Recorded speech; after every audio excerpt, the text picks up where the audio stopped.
बिस्मिल्लाहिर्रहमानिर्रहीम। अस्सलाम वालेकुम डियर स्टूडेंट्स, आज हम second year physics dawn of modern physics chapter number 18 के कंसेप्चुअल क्वेश्चंस डिस्कस करेंगे।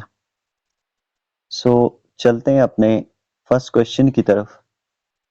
First conceptual question is imagine a world in which speed of light is only 50 metre per second. How would the everyday events appear to us? Students, इस क्वेश्चन में हमसे ये कह रहा है कि एक ऐसा वर्ल्ड इमेजिन करें जिसमें स्पीड ऑफ लाइट कम होकर 50 मीटर पर सेकंड तक आ गई है। तो अब आपके जो डेली के इवेंट्स हो रहे हैं वो आप पर किस तरह जाहिर होंगे।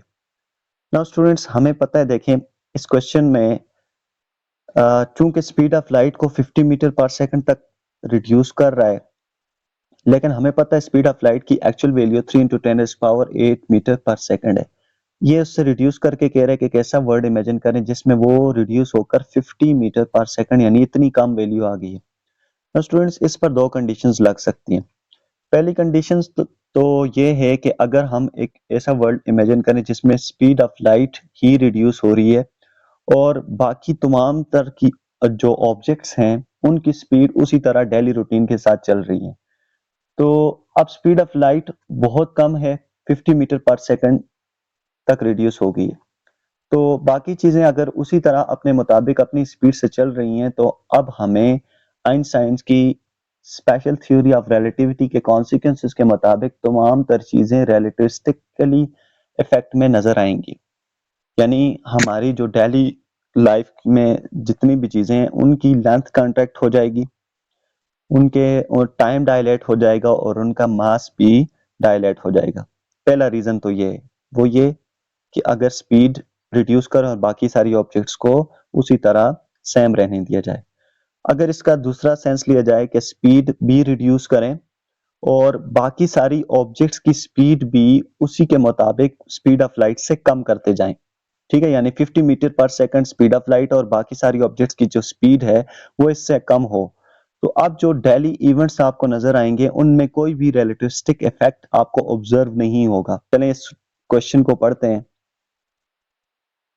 जैसे देखें, let imagine a world in which only speed of light is reduced to 50 metre per second and the speed of all other objects are similar to that we observe in this world, then relativistic effect would be observed in everyday events, that is length contraction, time dilation and mass dilation। ये वो जो reason number 1 मैंने आपके सामने explain किया था। Now reason 2 is, let imagine a world in which speed of light is reduced to 50 meter per second and all other speeds of objects are reduced accordingly. Then there would be no relativistic effect observed in everyday events because in this date universe object would not be able to attain the speed close to 50 meter per second। Next question पर चलते हैं। Some stars are observed to be reddish and some are blue. Which stars have the greater surface temperature? कहते हैं कुछ stars हमें reddish नजर आते हैं और कुछ ब्लू। अब इन दोनों में से किसका सरफेस टेम्परेचर ज्यादा होगा, इसको एक्सप्लेन करें।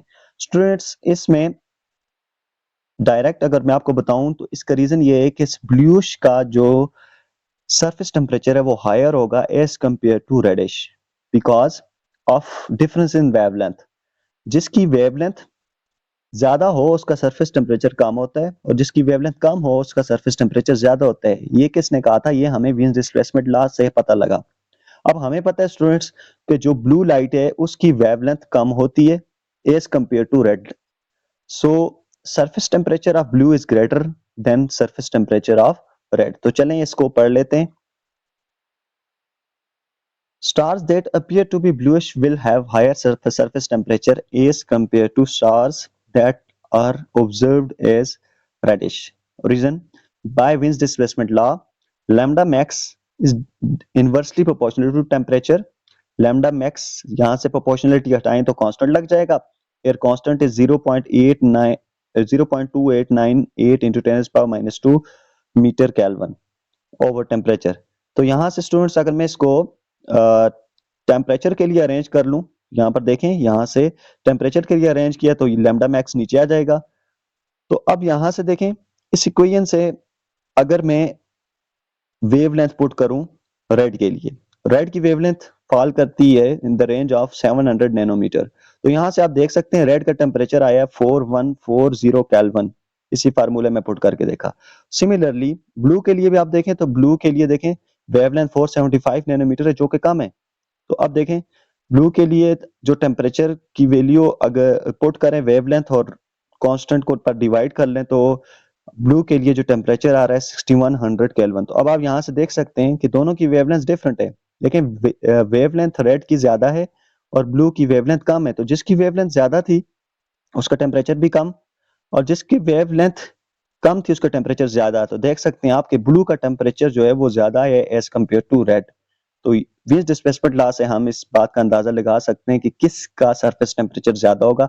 तो जो स्टार आपको ब्लू नजर आते हैं उनका सरफेस टेम्परेचर ज्यादा होगा as compare to those which are reddish in color. Next question is, if the photoelectric effect is observed for one metal, can you conclude that the effect will also be observed for another metal under the same condition? कह रहे हैं कि अगर photo electric effect आप एक metal के लिए observe करते हैं तो सेम वही कंडीशंस लगाएं, तो क्या इन्हीं कंडीशंस को मद्देनजर रखते हुए आप किसी दूसरे मेटल के लिए फोटो इलेक्ट्रिक इफेक्ट ऑब्जर्व कर सकते हैं? तो स्टूडेंट्स, ऐसा जरूरी नहीं है कि आप किसी एक मेटल के लिए जो कंडीशंस रख रहे हैं उस पर फोटो इलेक्ट्रिक इफेक्ट ऑब्जर्व कर रहे हैं तो सेम उन्हीं कंडीशंस पर किसी दूसरे मेटल के लिए भी फोटो इलेक्ट्रिक इफेक्ट ऑब्जर्व होगा, क्योंकि हमें पता है कि फोटो इलेक्ट्रिक इफेक्ट होता है जिसमें आप फोटोन को फॉल आउट करवाते हैं मेटल सरफेस पर, वो मेटल सरफेस से वहां इलेक्ट्रॉन्स को एजेक्ट करवाता है। अब ये जो फोटोन आप फॉल आउट करवा रहे हैं इसकी फ्रीक्वेंसी क्या होनी चाहिए? अब ये जो फोटोन आप फॉल आउट करवा रहे हैं इसकी फ्रीक्वेंसी थ्रेशोल्ड फ्रीक्वेंसी के इक्वल होनी चाहिए। अगर इसकी फ्रीक्वेंसी थ्रेशोल्ड फ्रीक्वेंसी से कम है तो आपको फोटो इलेक्ट्रिक इफेक्ट ऑब्जर्व नहीं होगा, या अगर इसका दूसरा सेंस लें तो जो फोटोन आप फॉल आउट करवा रहे हैं इसकी एनर्जी जिस मेटल पर फॉल आउट करवा रहे हैं उसके वर्क फंक्शन के इक्वल होनी चाहिए। अगर उसके वर्क फंक्शन से कम है तो आप फोटो इलेक्ट्रिक इफेक्ट ऑब्जर्व नहीं कर सकते। यहां पर देखिए स्टूडेंट्स, मैंने आपको इस पिक्चर में दो डिफरेंट मेटल्स, एक पोटाशियम और एक सोडियम शो किए। अब देखें जो वर्क फंक्शन है पोटाशियम के लिए 2 इलेक्ट्रॉन वोल्ट है और सोडियम के लिए 2.75 इलेक्ट्रॉन वोल्ट है। तो इसका मतलब है जो आप फोटोन फॉल आउट करवा रहे हैं वो 2.252 इलेक्ट्रॉन वोल्ट फॉर पोटाशियम इससे ज्यादा होना चाहिए, और जो फोटोन आप फॉल आउट करवा रहे हैं इन केस ऑफ सोडियम तो उसका वर्क फंक्शन 2.75 इलेक्ट्रॉन वोल्ट से ग्रेटर होना चाहिए या इसके इक्वल होना चाहिए, तब आपको जो फोटो इलेक्ट्रिक इफेक्ट है वो ऑब्जर्व होगा। सो यहां से हमें क्या कंक्लूजन मिला? देखें, हमने दो डिफरेंट मेटल्स ली, एक सोडियम और पोटाशियम, तो अगर उन पर फोटॉन सेम इन कंडीशंस रखकर फॉल आउट करवा रहे हैं तो आपको फोटो इलेक्ट्रिक इफेक्ट ऑब्जर्व नहीं होगा। फॉर एग्जांपल, आप सोडियम के लिए 2 इलेक्ट्रॉन वोल्ट उसका वर्क फंक्शन है तो वो फोटॉन आपने फॉल आउट करवाया, वहां से इलेक्ट्रॉन तो इजेक्ट हो गए। अब यही फोटॉन 2 इलेक्ट्रॉन वोल्ट वाला पोटाशियम पर फॉल आउट करवाएं तो पोटाशियम से इलेक्ट्रॉन रिजेक्ट नहीं होंगे, क्योंकि पोटाशियम का जो वर्क फंक्शन है वो 2 इलेक्ट्रॉन वोल्ट से ग्रेटर है। तो अब आपको पोटाशियम से इलेक्ट्रॉन को इमिट करवाने के लिए कंडीशंस चेंज करनी पड़ेंगी, यानी जो फोटॉन फॉल आउट करवा रहे हैं उसकी एनर्जी चेंज करनी पड़ेगी। तो चलें इसको पढ़ लेते हैं। No, it is not necessary that photoelectric effect will be observed for different metal under the same condition. We know that in photoelectric effect, when photon of energy is equals to hf falls on metal surface, it will eject the electron from metal surface. For electron ejection, the photon must have frequency which is threshold frequency or must have energy which is equals to work function. We know that minimum amount of energy that is required to eject electron from metal surface is called work function. Different metals have different work functions. So it is not necessary that photoelectric effect will be observed for different metal under the same conditions. Now next question पर चलते हैं. Does a light bulb at a temperature of 2500 Kelvin produce as white light as the sun at 6000 Kelvin? कहता है जो आपका light bulb है वो 2500 kelvin temperature पर सेम लाइट प्रोड्यूस कर सकता है जो कि सन 6000 केल्विन टेम्परेचर पर प्रोड्यूस कर रहा है. तो स्टूडेंट्स इसका आंसर भी है कि ऐसा पॉसिबल नहीं है कि अगर लाइट बल्ब जो कि टेम्परेचर 2500 केल्विन पर प्रोड्यूस करता है लाइट, वो उस तरह की लाइट्स जो सन से आ रही है वाइट लाइट 6000 केल्विन टेम्परेचर वाली वैसी लाइट प्रोड्यूस नहीं कर सकता, क्योंकि हमें पता है जो ब्राइटनेस ऑफ लाइट है वो डिपेंड करती है इंटेंसिटी ऑफ लाइट. अब जो सनलाइट लाइट प्रोड्यूस कर रहा है 6000 केल्विन टेम्परेचर पर, उसकी इंटेंसिटी ज्यादा होती है as compare to that bulb which produces light at 2500 kelvin. ये हमें किसने बताया? ये हमें पता चला स्टीफन बोल्ट्जमैन लॉ से. स्टीफन बोल्ट्जमैन लॉ ये कहता है कि अगर कोई भी लाइट है उसकी इंटेंसिटी या वो लाइट उतना ही ज्यादा इंटेंस होगी जितना उसका टेम्परेचर है.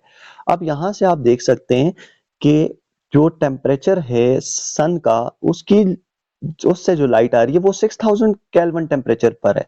तो 6000 केल्विन टेम्परेचर पर जो लाइट आएगी वो ज्यादा इंटेंस होगी as compare to normal light जो कि उसने टेम्परेचर 2500 केल्विन दिया हुआ. आप देखें यहाँ पर टेम्परेचर कितना कम है, तो इसका मतलब है कि यहां से लाइट जो इससे आएगी वो बहुत कम इंटेंस होगी.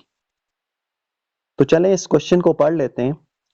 Note is not possible for a light bulb at a temperature of 2500 Kelvin to produce as white light as sun at 6000 Kelvin.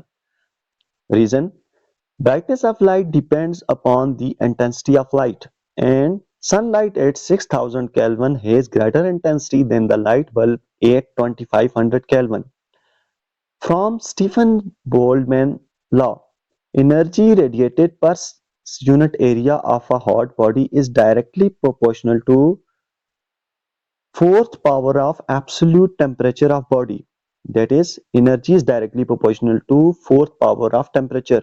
यहां से आप proportionality को हटाएं तो E will be equals to sigma T power 4. As the temperature rises, the intensity of the emitted light also increases. Therefore, the sun produces more white light at 6000 Kelvin as compared to bulb at 2500 Kelvin. तो students यहां से आपको पता लग गया होगा इस relation से कि जिसका टेम्परेचर जितना ज्यादा तो वहां पर एनर्जी रेडिएटेड पर सेकंड पर एरिया ज्यादा होगी. तो एनर्जी रेडिएटेड पर सेकंड पर एरिया इज इंटेंसिटी. तो जिसका टेम्परेचर ज्यादा तो उसकी इंटेंसिटी ज्यादा. तो सनलाइट के जो लाइट आ रही है वो ज्यादा टेम्परेचर वाली है, तो उसका सोर्स ज्यादा टेम्परेचर 6000 केल्विन है, जबकि जो नॉर्मल लाइट है वो 2500 केल्विन वाले टेम्परेचर से आ रही है. तो नॉर्मल लाइट की इंटेंसिटी कम होगी और जो सनलाइट वाली लाइट है वो ज्यादा ब्राइट होगी, ज्यादा वाइट होगी, क्योंकि उसकी इंटेंसिटी ज्यादा है. Next question is a beam of red light and a beam of blue light have exactly the same energy. Which light contains the greater number of photons? कहते हैं ग्रीन लाइट और blue light की energy same, उसने condition ये दी हुई कि इनकी energy same है. तो अब इनमें से किस लाइट के नंबर ऑफ फोटॉन्स ज्यादा होंगे? तो स्टूडेंट्स इसका आंसर ये है कि अगर आप ब्लू और रेड लाइट के लिए सेम एनर्जी रख रहे हैं तो नंबर ऑफ फोटॉन्स रेड के ज्यादा होंगे as compare to number of photons of blue light. अब इसकी रीजन क्या है? इसकी रीजन ये है कि नंबर ऑफ फोटॉन्स डिपेंड करते हैं वेवलेंथ पर. अब हमें पता है कि रेड की वेवलेंथ ज्यादा है as compare to blue light. So wavelength red की अगर ज्यादा है तो उसके नंबर ऑफ फोटॉन्स भी ज्यादा एमिट होंगे, और ब्लू की वेवलेंथ कम है तो उसके नंबर ऑफ फोटॉन्स भी कम एमिट होंगे. लेते हैं. For beam of blue and red light having the same energy, the number of photons of red must be greater than number of photons of blue light. As we know that from quantum theory of radiations, E is equals to NHF. N represents the number of photons. यहाँ से students F की value put करें photon के लिए तो F is equal to c by lambda हो जाएगी, तो इक्वेशन नंबर 1 में पुट कर लें तो वो बन जाएगी E is equal to NHC by lambda. अब इसको n के लिए अरेंज करें, यानी नंबर ऑफ फोटॉन्स के लिए अरेंज करें, तो n will be equal to E lambda over HC।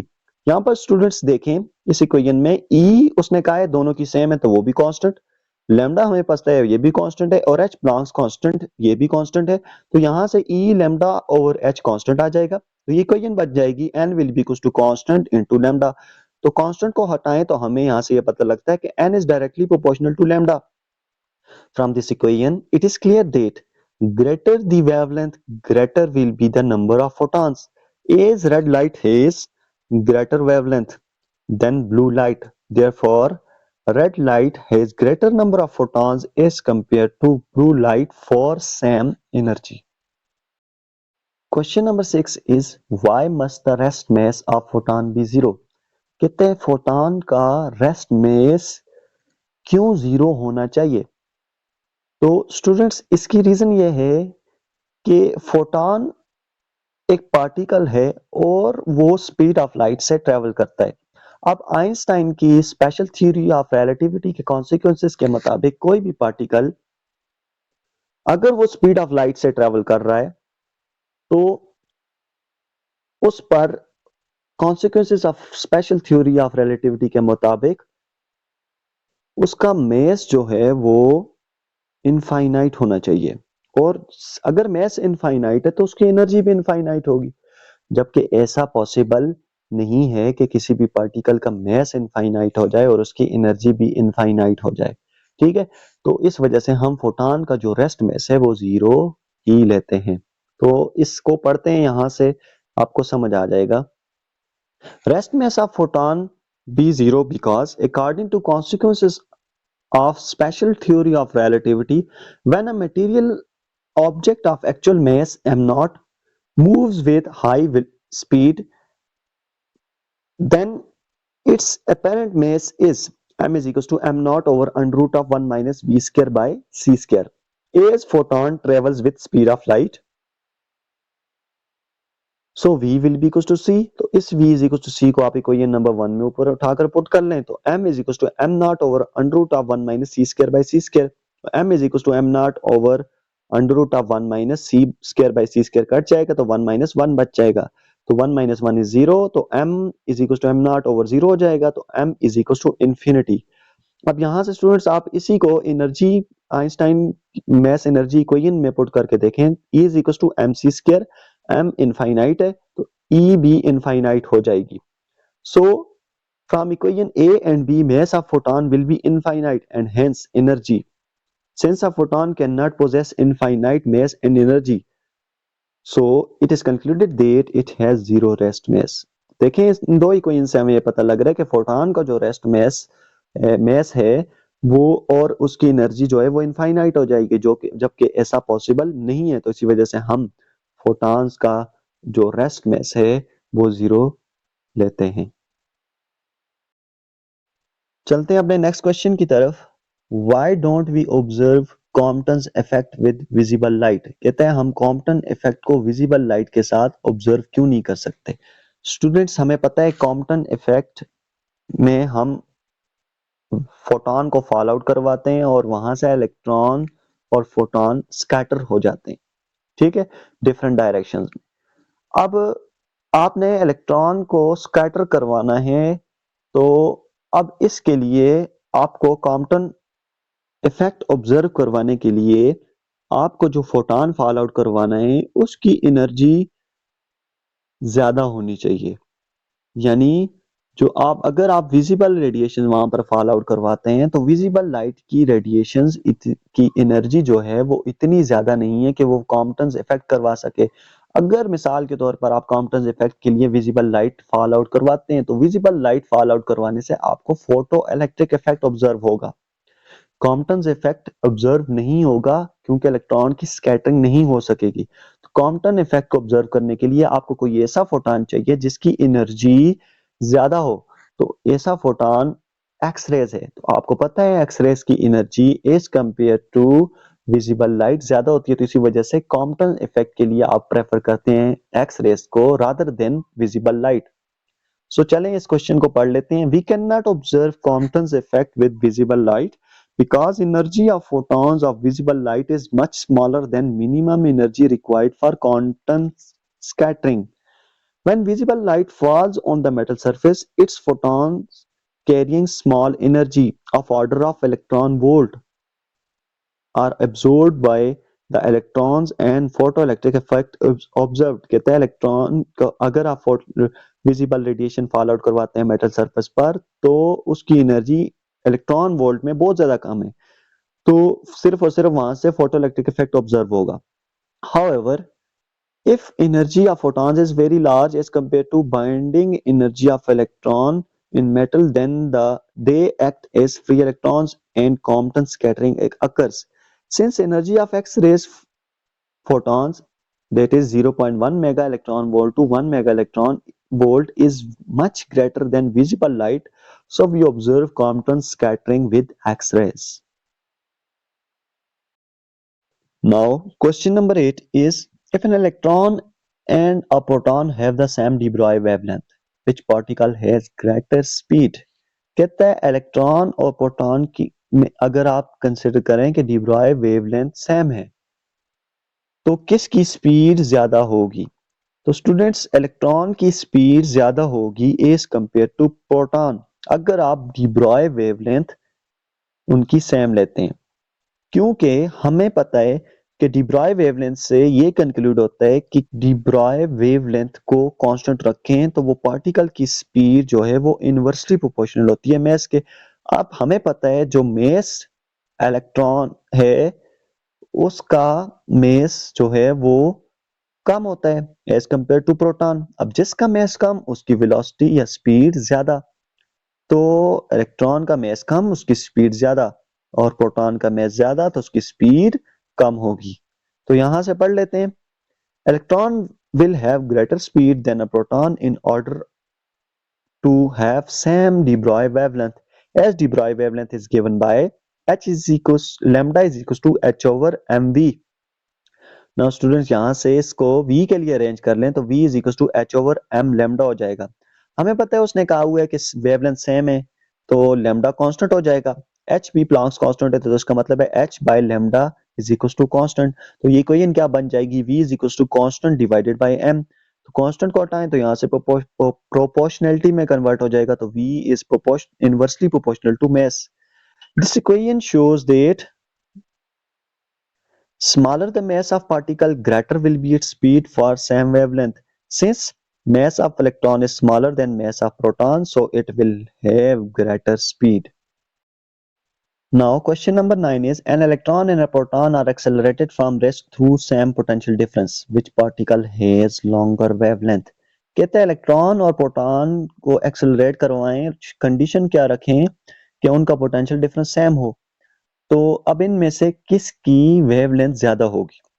So students इसका आंसर ये है कि इलेक्ट्रॉन की जो वेवलेंथ है वो ज्यादा होगी एज कंपेयर टू प्रोटॉन जब इनको आप सेम पोटेंशियल डिफरेंस के साथ एक्सेलरेट करवाएं।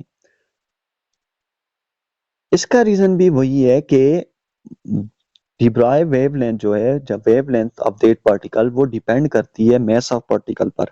अब हमें पता है मास ऑफ इलेक्ट्रॉन जो है वो कम है तो उसकी वेवलेंथ ज्यादा होगी और प्रोटॉन का मास ज्यादा है तो उसकी वेवलेंथ कम होगी। तो चलें स्टूडेंट्स इसको पढ़ लेते हैं। An electron has longer wavelength than a proton when both are accelerated through the same potential difference. As by de Broglie wavelength, lambda is equals to h by p. Now इसको question number 1 के लिए हमें पता है students, देखें kinetic energy होती है half mv square, तो हाफ यहां से मैं इसको इस इक्वेशन की जो राइट हैंड साइड है उसको m से डिवाइड भी कर लिया और मल्टीप्लाई भी कर लिए, कोई फर्क नहीं पड़ता। तो यहां से देखें इक्वेशन आपके पास क्या बन जाएगी, 1/2m को मैंने बाहर लिख लिया है और m मल्टीप्लाई हुए ऊपर तो वो m स्क्वायर हो जाएगा। तो यहाँ से ये इक्वेशन हमें ये बन जाएगी mv होल स्क्वायर। तो यहाँ पर देखें स्टूडेंट्स, mv इज मोमेंटम, तो यहाँ पर mv स्क्वायर है तो p स्क्वायर हो जाएगा। तो यहाँ पे काइनेटिक एनर्जी की वैल्यू हो जाएगी p square by 2m। p square के लिए अरेंज करें, p square will be equal to kinetic energy into 2m। तो p will be equal to, दोनों साइड स्क्वायर रूट ले लें, तो under root of kinetic energy into 2m। Now students, इस equation number 2 को उठाकर आप इस ऊपर इक्वेशन नंबर 1 में पुट कर लें, तो 1 क्या बन जाएगी, h lambda will be equal to h over under root kinetic energy into 2m। Now students, हमें पता है काइनेटिक एनर्जी इक्वल होती है Q इंटू वी नॉट, जो आपके फोटो इलेक्ट्रिक इफेक्ट में फाइंड आउट की हुई है। तो यहाँ से काइनेटिक एनर्जी की वैल्यू पुट कर लें। अब यहाँ पर देखें स्टूडेंट्स, HP प्लांक्स कांस्टेंट है, Q चार्ज है वो भी कांस्टेंट है, और V नॉट पोटेंशियल डिफरेंस वो भी कांस्टेंट है। उसने कहा दोनों के लिए सेम है, वो भी कांस्टेंट। तो सारी वैल्यूज कांस्टेंट, तो यहाँ से आप देख सकते हैं lambda is equal to constant over under root m। तो इस कांस्टेंट को हटाएं तो lambda is inversely proportional to mass. This equation shows that wavelength is inversely proportional to mass. Since mass of electron is smaller than mass of proton, so electron has longer wavelength. Last question is why ultraviolet radiation is harmful to skin while visible is not. कहते हैं ultraviolet radiations क्यों harmful होती हैं जबकि visible harmful नहीं होती। तो students, इस वजह से अगर आप एनर्जी